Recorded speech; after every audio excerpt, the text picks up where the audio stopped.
Selamat pagi, selamat siang, selamat sore, dan selamat malam. Ketemu lagi bersama saya Bewok di WIG, di mana kita akan beritahu kalian kabar seputar update terkait isu gadget dan teknologi dalam waktu Indonesia bagian gadget.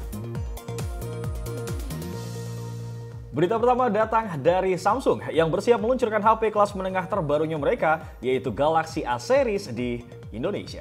Pasalnya, dua HP baru Samsung yang memiliki model SM-A346e dan SM-A546e sudah terdaftar di laman tingkat komponen dalam negeri atau TKDN Kementerian Perindustrian sejak Jumat 3 Februari yang lalu. Dikutip dari website Kompas Tekno, SM346e merupakan nomor model Galaxy A34, sedangkan SM-A546e merupakan model number untuk Galaxy A54. Kedua HP yang mendukung jaringan 5G ini kompak sudah mengantongi sertifikasi TKDN dengan nilai 40,30%. Gue lihat-lihat nih Samsung nggak ada abis-abisnya ya brother. Kemarin baru rilis S23 series, sekarang mau A series. Kenapa nggak hajatannya lu jadiin satu aja bro? Jangan lupa ada wayang golek tuh hajatan launching. Dangdut bang. Waduh dangdut. Realme GT3 bersiap rilis di pasar global dengan menghadirkan teknologi pengisian daya cepat 240 Watt. Realme mengkonfirmasi pihaknya akan segera meluncurkan Realme GT3 untuk pasar global termasuk Indonesia dengan membawa keunggulan dalam teknologi pengisian daya cepat 240 Watt dan kabel pengisian daya 12 ampere pertama di industri smartphone serta pengisian daya mini dual GaN 240 Watt pertama di dunia. Hal ini menjadikan Realme GT3 diklaim akan menjadi HP pertama dengan pengisian daya 200 Watt ke atas yang disertifikasi oleh TUV Redline. Selain pengisian daya, Realme GT3 juga menghadirkan terobosan lain dengan mengadopsi desain sistem pencahayaan RGB transparan yang membawa tren dalam hal tampilan desain dan juga teknologi. Melalui jendela transparan di bagian belakang, pengguna dapat melihat plat logam dari chipset dengan desain logo yang dikustomisasi. Kemudian dapat terlihat bagian dari mainboard dan cincin pencahayaan RGB berbentuk C. Gokil gorengan kikil Realme 240 Watt bro. Ini gue tinggal bikin kopi bentar sambil sebat. Udah penuh bro kayaknya bro.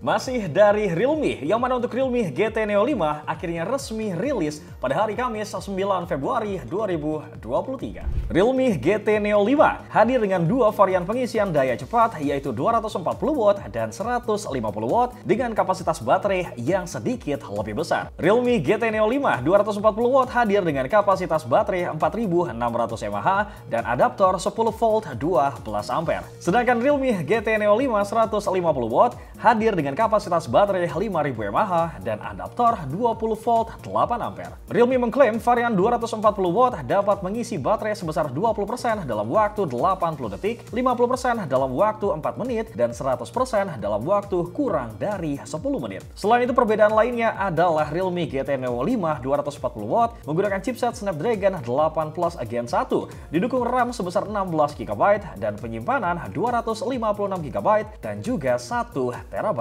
Sedangkan pada GT Neo 5 150 Watt menawarkan RAM 8 GB, 12 GB, dan 16 GB dengan penyimpanan hanya 256 GB. Di sisi layar, Realme GT Neo 5 240 Watt hadir dengan panel AMOLED 6,74 inci beresolusi QHD serta refresh rate 144 Hz. Kemudian untuk kameranya, Realme GT Neo 5 dibekali dengan kamera utama 50 MP, kamera ultrawide 8 MP, serta lensa makro 2 MP dan kamera depan 16 MP. Lalu untuk harganya, varian 240 Watt mulai dari 7,3 juta rupiah dengan RAM 16 GB dan internal storage 256 GB. Sedangkan untuk varian 150 Watt mulai dari 5,7 juta rupiah dengan RAM sebesar 8 GB dan internal storage 256 GB. Mantap kali pun Realme lama-lama nggak mau kalah sama Samsung bro, main balap-balapan launching. Nggak apa-apa Realme, asal jangan lu balapan liar sama Samsung.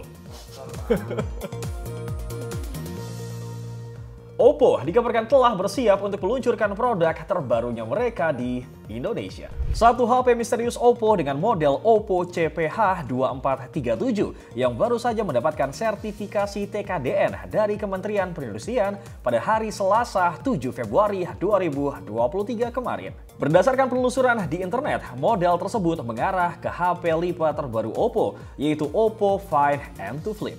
Menurut pantauan Kompas Tekno pada hari Rabu 8 Februari 2023, HP Oppo tersebut sudah lolos uji sertifikasi TKDN dengan nilai TKDN mencapai 36,35%. Tapi belum bisa dipastikan apakah perangkat baru Oppo yang lolos uji TKDN tersebut merupakan HP lipat Find and to Flip atau bukan.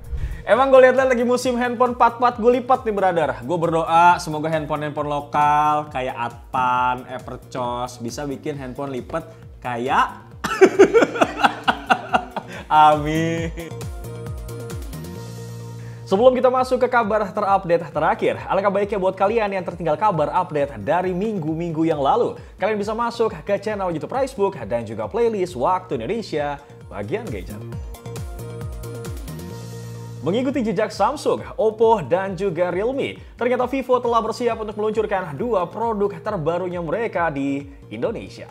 Diindikasi dari laman sertifikasi TKDN Kementerian Perindustrian, kedua HP Vivo dengan model V2231 dan V2238 sudah terdaftar di laman web TKDN Kemenperin. Sedangkan dikutip dari Kompas Tekno yang telah melakukan penelusuran di internet, model V2231 merupakan nomor model untuk Vivo V27 5G yang diharapkan menjadi penerus suksesor Vivo V25 5G. Sementara model V2238 diduga merupakan nomor model dari Vivo V27 series. Lalu dikutip dari Giz China pada Jumat 10 Februari 2023, Vivo V27 series merupakan kembaran dari Vivo X16 series yang dirilis di pasar China, namun dengan nama yang berbeda. Gue lihat-lihat nih Pipo makin ngintil aja bro, tapi nggak apa-apa deh, semoga beritanya beneran ya. Dan jangan lupa ngirim satu nih kantornya Pricebook bro. Sekian dulu kabar terupdate dalam satu pekan belakangan ini di Waktu Indonesia bagian gadget. Bewok dan segera perlu pamit. Assalamualaikum brother.